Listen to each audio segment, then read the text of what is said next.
Student welcome to my channel. तो आज आपण गोटे इंपोर्टाट अपडेट रोचे स्वास्थ्य विभाग निजुक्ति को लेकिन ओके।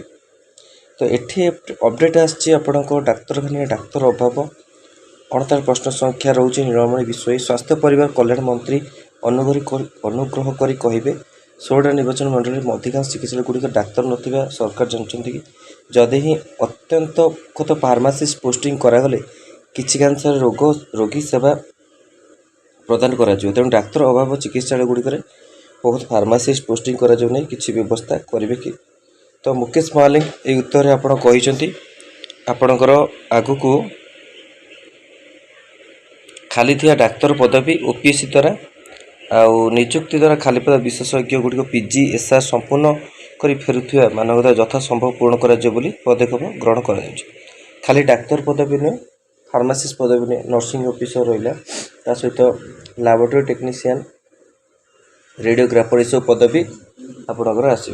ओके चलित वर्ष खाली थी 5248 पदवी पूरण निमते चयन कर सरकार चिठी संख्या 4579/12/2025 ओडिशा लोकसभा आयोग को चयन प्रक्रिया जारी रही।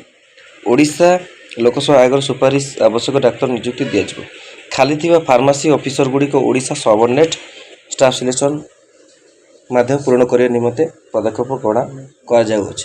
तो फार्मासीस्ट ऑफिसर पे जो पचार आगु को निश्चिंत रिक्रुटमेंट आसो खाली फार्मासीस्ट नुहे नर्सिंग ऑफिसर रेडियोग्राफर एलटी ये सब पोस्ट आसो आउ एएनएम अपडेट आसीनी एएनएम अपडेट आसले आपण को अपडेट दिज्व। ओके तो प्रिपरेशन करूँ जो मैंने प्रिपरेशन करने चाहते ये नंबर मेसेज करेंगे 6372270928 बैच जॉइन करेंगे कॉन्टैक्ट करके। ओके तो यहाँ इंपोर्टेंट अपडेट ता सहित निजुक्ति मेला भी रोचे एनएम जीएनएम पे कि तार नेक्स्ट वीडियो अपडेटा मुझे देवी। तो यहाँ इंपोर्टेंट अपडेट था स्वास्थ्य विभाग निजुक्ति नहीं आपण मैंने पचार यही वर्ष ही आपणकर रिक्रुटमेंट आसो प्रिपरेशन करूँ केतबे भी आपणकर रिक्रुटमेंट को लेकिन अपडेट आसी पारे किंतु एबे तो आपणकर फेब्रुआरी चली लास्ट को वेट करूँ कौन अपडेट आसूँ सहित मार्चटा आप फाइनेंशियल ईयर जेहतु रोचे किसी पोस्ट आपण को न आसपे। तो यहाँ इंपोर्टेंट अपडेट था। धन्यवाद थैंक यू।